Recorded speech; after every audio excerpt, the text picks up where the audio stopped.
I fly, what do I give up? Control. Who said luggage? Yeah, that too. I did last night, as a matter of fact. I lost my luggage again last night, and it was carry-on. Now, how does that happen? How?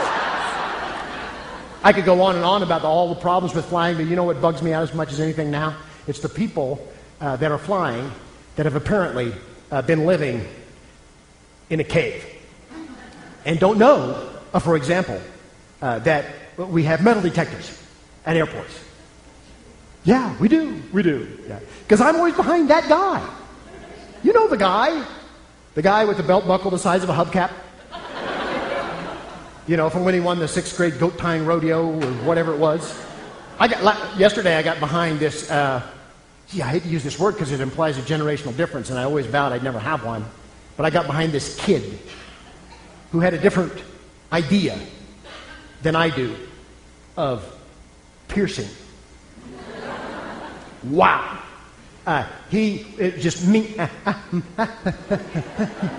It looked like he'd been in a serious fishing lure accident. You know, like the tackle box just boom, blew up right in his face. Ah!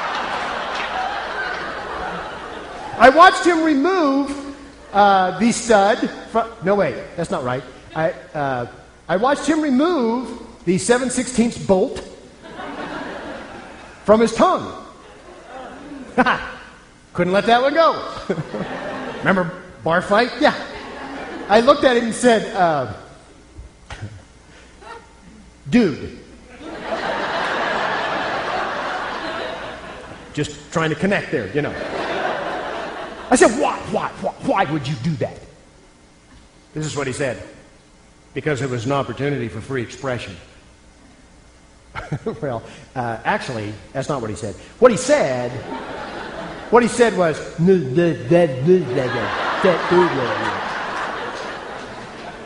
so I'm guessing a little bit. I don't really know. He had something else that was really weird, and I'd never seen this. He had his ear pierced. I got no problem with that. That's an accessory. He had his nose pierced. Wow, that seems painful, but whatever. But connecting the two. He had a chain. He had a chain. Connect. That is not safe. Not safe. I mean, think about it. A runny nose, ear infection, bang, couldn't stop it. That quick. Nothing you can do. Nothing. Not a thing. Folks, I could spend 2 hours talking about the problems, the peccadillos, the issues with flying. But when I do this, when I have a little fun with it, guess what happens? I start creating a little distance. And I start laughing about it.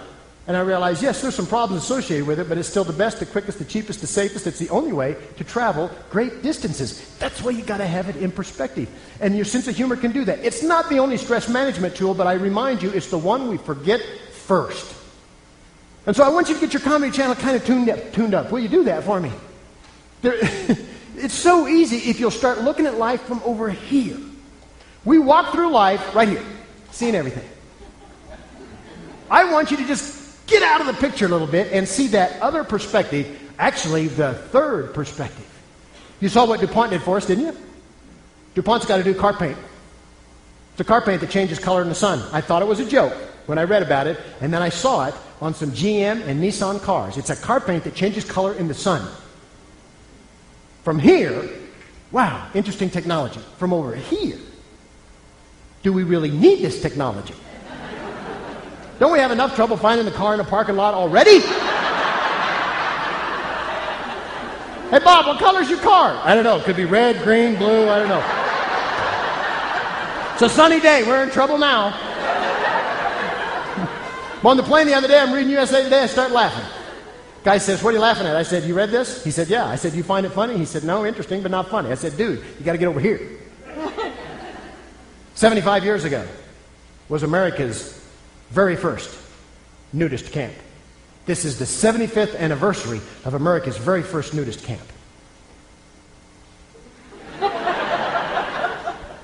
That might be a reunion you want to skip.